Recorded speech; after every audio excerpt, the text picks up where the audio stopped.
हम सेना में लड़ाई करने जाएंगे। आज लड़कियां सेना में शामिल हो रही नहीं हो रही हैं, तो हिजाब पहन करके जाएंगी क्या? सेना में लड़ाई करने हिजाब पहन के सेना ड्रेस पहन करके जाएंगी। 5 चरण का चुनाव हो चुका है। इस 5 चरणों में भाजपा को आप कहाँ देखते हैं? किसान आंदोलन के वजह से कहा गया कि जो पहले 3 चरण हुए उसमें भाजपा का परफॉर्मेंस काफी प्रभावित हुआ। कैसा परफॉर्मेंस देख रहे हैं? और टिकट वितरण को लेकर काफी हंगामा हुआ। राज्य में भी कई लोग इस तरीके की बातें करते रहे कि भाजपा जो है ब्राह्मणों को साथ लेकर नहीं चल रही है। तमाम आरोप लगते रहे भाजपा के ऊपर। इस आरोप को आप कैसे देखते हैं और इस पर क्या कहना चाहेंगे? देखिए, विपक्ष का काम है आरोप लगाना। हमारी पार्टी सबका साथ सबका विकास इस मूल मंत्र को लेकर के काम करती है। हम सबके विकास के लिए काम करते हैं। हम ना किसी एक जाति की पार्टी हैं और ना हम किसी एक जाति के विरोधी हैं। इतना कार्य करने के बावजूद, जैसा भाजपा कहती है कि हमने तमाम काम किए हैं, लॉ एंड ऑर्डर ठीक किया है, बिजली ठीक की है, सड़क ठीक की है, उसके बावजूद चुनाव कहीं ना कहीं आते आते हिंदू मुस्लिम वाले एंगल पे चला गया। इसके पीछे क्या है, मतलब वजह क्या है? अभी हाल में ही कर्नाटका में एक घटना होती है जिसमें कुछ मुसलमान बच्ची जो है स्कूल के बाहर हिजाब को पहन के स्कूल में प्रवेश को लेकर के धरना करती, और उसके समर्थन में प्रियंका गांधी जी आती हैं और तमाम दल आते हैं भाजपा को छोड़ के कि उनकी राइट टू वियर है, हम कुछ भी पहन सकते हैं, कुछ भी कहीं पे कुछ भी खा सकते हैं, कुछ भी पहन सकते हैं। इस पूरे प्रकरण के ऊपर आपकी क्या राय है? हम सेना में लड़ाई करने जाएंगे। आज लड़कियां सेना में शामिल हो रही नहीं हो रही हैं, तो हिजाब पहन करके जाएंगी क्या? स्कूल का अगर ड्रेस है तो स्कूल के ड्रेस में उनको जाना चाहिए कि नहीं जाना चाहिए? तो देखिए, हम तुष्टीकरण के विरोधी हैं। ये भी तो इसलिए इशू बनाया गया कि उनको वोट चाहिए। हमको भी वोट चाहिए, लेकिन हम वोट की राजनीति नहीं करते हैं। हम देश की राजनीति करते हैं, देश को आगे बढ़ाने के लिए राजनीति करते हैं। जात फैक्टर है उसको भाजपा तोड़ रही है। तो तोड़ चुकी है। आज गरीब जो भी ये महसूस करता है कि मैं गरीब हूँ, किसान हूँ, मजदूर हूँ, मेरे लिए केवल मोदी ने चिंता की है, वो भारतीय जनता पार्टी के साथ है, वो किसी जाति का हो। मोदी जी, योगी जी तभी और पार्टी भी तमाम भाषणों में कहती है कि हमने घर प्रवास दिया है, शौचालय दिया है, बिजली दी है, राशन दिया है। एक वर्ग ऐसा है अगरी जाति का भी, लेकिन वो उस कैटेगरी में आता है जिसको शौचालय और आवास मिलने चाहिए, लेकिन प्रधान के स्तर पे, मुखिया के स्तर पे ये समस्या है और उनको नहीं मिला है। तो इस समस्या के समाधान के लिए अगर पार्टी सरकार में आती है तो आप व्यक्तिगत रूप से आप क्या करेंगे? जो भी गरीब है, जिस जाति जिस धर्म का है, उससे हमारा लेना देना नहीं है। हर जाति हर धर्म के गरीबों को हम आवास भी देंगे, शौचालय भी देंगे, बिजली पहुंचाएंगे, प्रधानमंत्री किसान सम्मान निधि भी देंगे। तो हमारे यहाँ कोई ऐसा वो नहीं है। हम सबका साथ सबका विकास के मूल मंत्र को लेकर काम कर रहे हैं।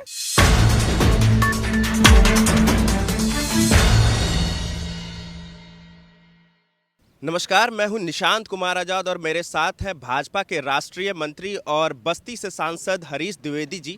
हरीश द्विवेदी जी का भी चुनावी काफिला यहां से गुजर रहा था रोड शो करने के बाद, और उसी बीच से हरीश द्विवेदी जी ने हमें समय दिया है। हरीश द्विवेदी जी, इसके लिए सबसे पहले आपको धन्यवाद। आपको धन्यवाद कि आप लोग यहाँ पर आए। हरीश जी, 5 चरण का चुनाव हो चुका है। इस 5 चरणों में भाजपा को आप कहाँ देखते हैं? देखिए, हमारे आदरणीय प्रधानमंत्री जी ने प्रारंभ से ही कहा और हमारी पार्टी ने कहा कि फिर एक इस बार 300 पार। तो इन 5 चरणों में मैं एक दावे के साथ कह सकता हूं कि भारतीय जनता पार्टी सत्ता के करीब पहुंच चुकी है या क्रॉस कर चुकी है। 200 पार हो चुके हैं। ये जो 2 चरण बच रहा है, इन 2 चरणों में हम 300 पार जाएंगे।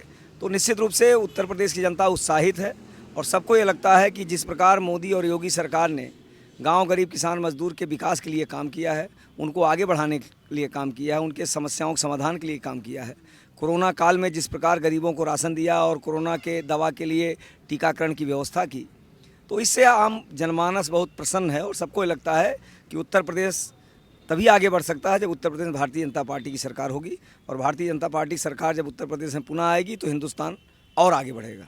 आपने कहा जो पहले 5 चरण में भाजपा 200 क्रॉस कर रही है, लेकिन किसान आंदोलन के वजह से कहा गया कि जो पहले 3 चरण हुए उसमें भाजपा का परफॉर्मेंस काफ़ी प्रभावित हुआ। आप इसको कैसे देखते हैं?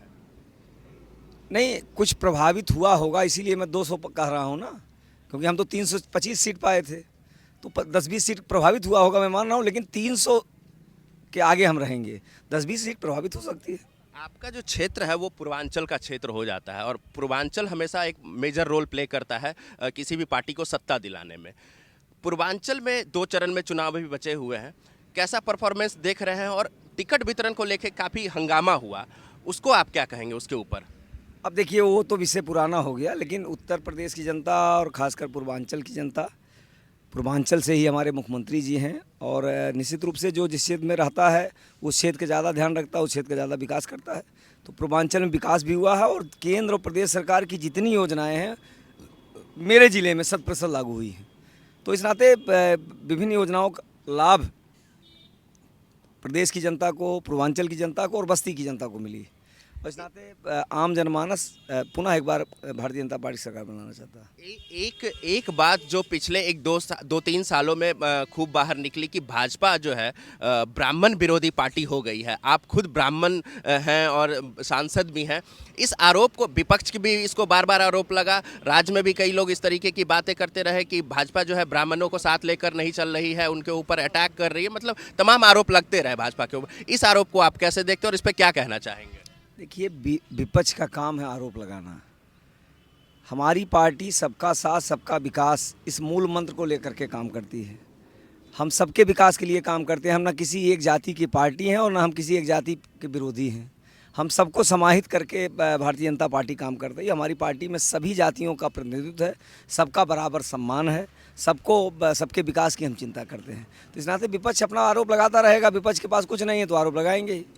आपने अपने क्षेत्र में एक नई कह सकते हैं एक चीज़ शुरू की, वो सांसद खेल प्रतियोगिता करके। तो आपका इससे दर्शाता है कि आपकी खेल में रुचि है। खेल को लेकर के क्या आप इस बेल्ट की अगर बात करें हम पूर्वांचल रीजन में, तो क्या कुछ आप सोचते, क्या रोड मैप है आपके दिमाग में? देखिए, आदरणीय प्रधानमंत्री जी का निर्देश था सभी सांसदों को कि आप सांसद खेल महाकुंभ कराइए और इस खेल महाकुंभ के माध्यम से ग्रामीण पृष्ठभूमि के खिलाड़ियों को और ग्रामीण पृष्ठभूमि के खेलों को प्रोत्साहन मिलना चाहिए, उनको आगे बढ़ना चाहिए। और उस दिशा में मैंने प्रयास किया। बस्ती के 50,000 से ज़्यादा खिलाड़ी हमारे खेल महाकुंभ में शामिल हुए और सबसे अच्छी बात है उसमें से 48 खिलाड़ियों का चयन साई ने किया है, खेल स्पोर्ट अथॉरिटी ऑफ इंडिया ने, और उसमें 3 बच्चों को उन्होंने सेलेक्ट कर लिया जिनको पूरा खर्चा भारत सरकार उठाएगी। तो इससे एक लाभ मिलेगा कि हमारे तमाम ऐसे खिलाड़ी जो आगे बढ़ेंगे उनको एक प्लेटफार्म उपलब्ध होगा और उनको सरकार के द्वारा विभिन्न प्रकार की सुविधाएं उपलब्ध होंगी। तो हमारा प्रयास है बस्ती ही नहीं, पूरे पूर्वांचल, पूरे उत्तर प्रदेश में खिलाड़ियों को आगे बढ़ने का अवसर दिया जाए और जो हमारे ग्रामीण पृष्ठभूमि के खेल हैं उनको आगे बढ़ाया जाए।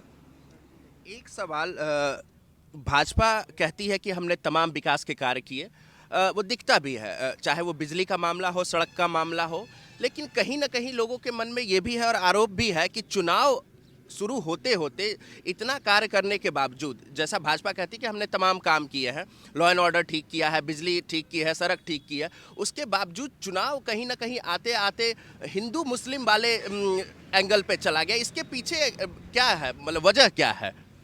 देखिए, मोदी जी या योगी जी या भारतीय जनता पार्टी के जितने भी नेता हैं, हम काम के आधार पर, विकास के आधार पर वोट मांग रहे हैं। लेकिन जब दूसरे विपक्षी दलों को लगा कि उन्होंने कोई काम तो किया नहीं है, अपने शासनकाल में किस प्रकार कानून व्यवस्था उनके समय में रही है, गुंडाराज किस प्रकार था, कानून का की धज्जियाँ उड़ाई जाती थी, उनको लगा हमारे पास कोई मुद्दा नहीं, तो उन्होंने प्रयास किया हिंदू मुस्लिम करने का, क्योंकि उनको लगता है अगर हिंदू मुस्लिम करेंगे तो एक वर्ग का विशेष वोट हमको एक मुश्त मिल जाएगा। और आपको याद होगा कि हरदोई की एक सभा में समाजवादी पार्टी के मुखिया ने एक सभा में संबोधित करते हुए, और संजोग ऐसा था कि उस दिन सरदार वल्लभ भाई पटेल जी की जयंती थी, और उस दिन उन्होंने कहा कि सरदार पटेल का जितना योगदान है उतना ही जिन्ना का योगदान है, जिन्ना भी महान है, जिन्ना हमारे आदर्श हैं, हम जिन्ना के रास्ते पर चलेंगे। तो उत्तर प्रदेश या देश और दुनिया के लोग जानते हैं जिन्ना ने इस देश के लिए क्या किया, उनका क्या योगदान रहा। सबको पता है जिन्ना ने इस देश को तोड़ा, इस देश को धर्म के आधार पर बांटा, इस देश में सांप्रदायिक दंगे करवाए। तो अगर उनको वो आदर्श कह रहे हैं तो इसका मतलब वो भी उन्हीं के रास्ते पर चलेंगे। तो ये हमारे तरफ से प्रयास नहीं हुआ कि हम हिंदू मुस्लिम कर रहे हैं, प्रयास उन्होंने किया। उनको लगा इस प्रकार की बात करेंगे तो हमको एक मुश्त वोट मिल जाएगा। लेकिन मैं ये भी कहना चाहूँगा, मुस्लिम समाज में भी बड़ी संख्या ऐसी है जो जिन्ना को आदर्श नहीं मानती है, जो नेताजी सुभाष चंद्र बोस और अब्दुल कलाम को आदर्श मानती है। तो इस नाते इसको, उनका ये सोच था। लेकिन हम लोगों का ये मानना है कि विकास के इशू पर हम चुनाव लड़ रहे हैं और विकास हमने किया है, चाहे बिजली घर घर पहुंचाने की बात हो, चाहे प्रधानमंत्री आवास देने की बात हो, चाहे शौचालय बनाने की बात हो, चाहे आयुष्मान भारत के अंतर्गत दवा कराने की बात हो, चाहे प्रधानमंत्री किसान सम्मान निधि के अंतर्गत 2-2 हज़ार रुपया देने की बात हो, चाहे 24 घंटा बिजली पहुंचाने की, तमाम ऐसे इशू हैं जिन इशू पर हमने काम किया है और उस आधार पर हम वोट मांगते हैं। आप हमारा कोई भाषण सुनिए, 50 मिनट का मैं भाषण देता हूँ, मैं किसी विपक्ष की आलोचना नहीं करता हूँ। क्यों नहीं करता हूँ? क्योंकि हमारे पास इतनी उपलब्धि है कि हम अपना समय क्यों गंवाएं, हम अपनी उपलब्धि बताते हैं। तो इस नाते ये इशू बनाने का काम समाजवादी पार्टी और विपक्षी नेताओं ने किया, हमने नहीं किया। आपने जिन्ना का नाम लिया, मैं उससे थोड़ा सा संबंधित, क्योंकि ये मुसलमान लोगों से जुड़ा हुआ है।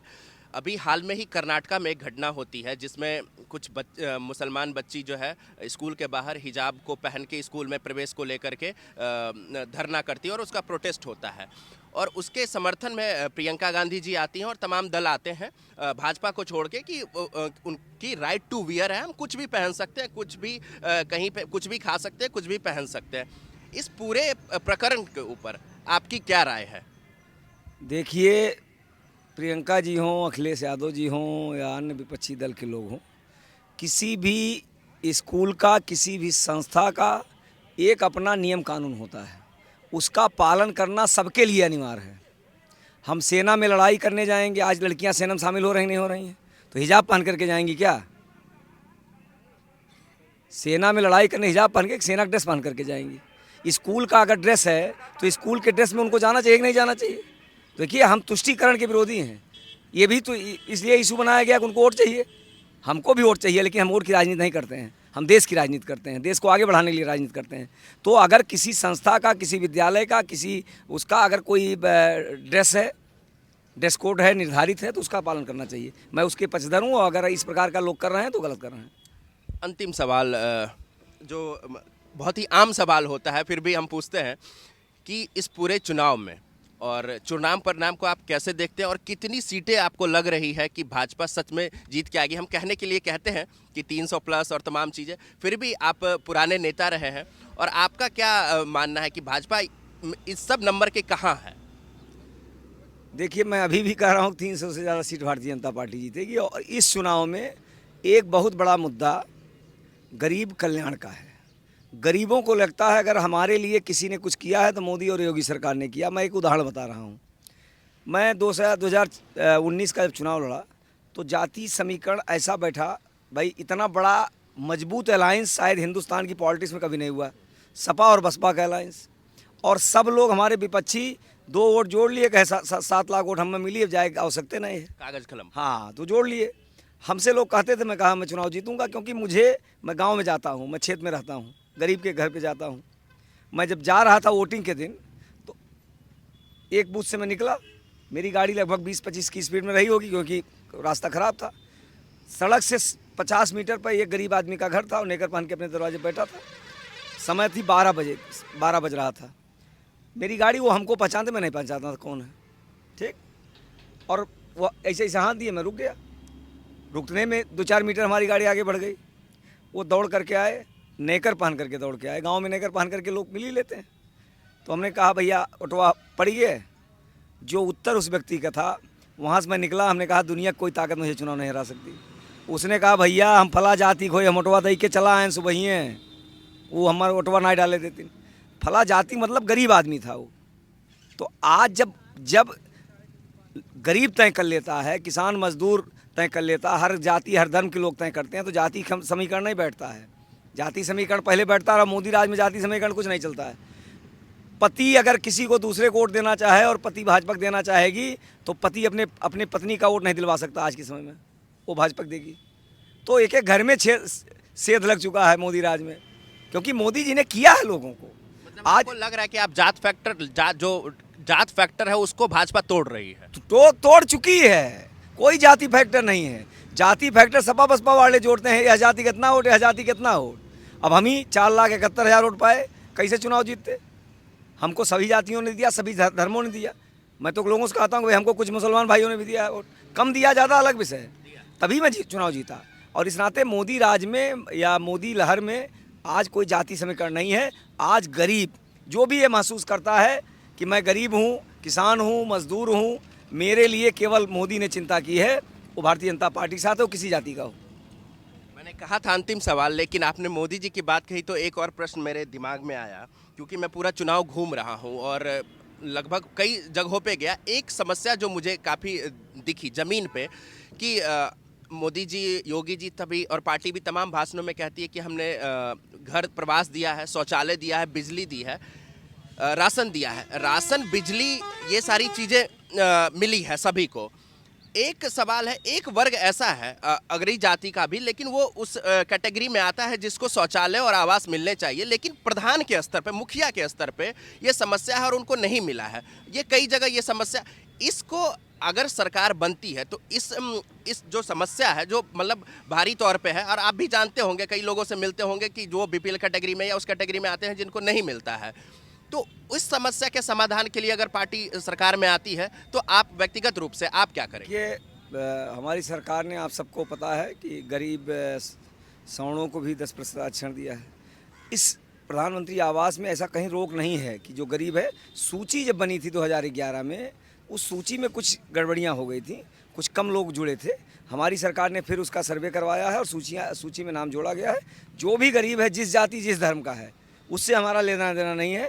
हर जाति हर धर्म के गरीबों को हम आवास भी देंगे, शौचालय भी देंगे, बिजली पहुंचाएंगे, प्रधानमंत्री किसान सम्मान निधि भी देंगे।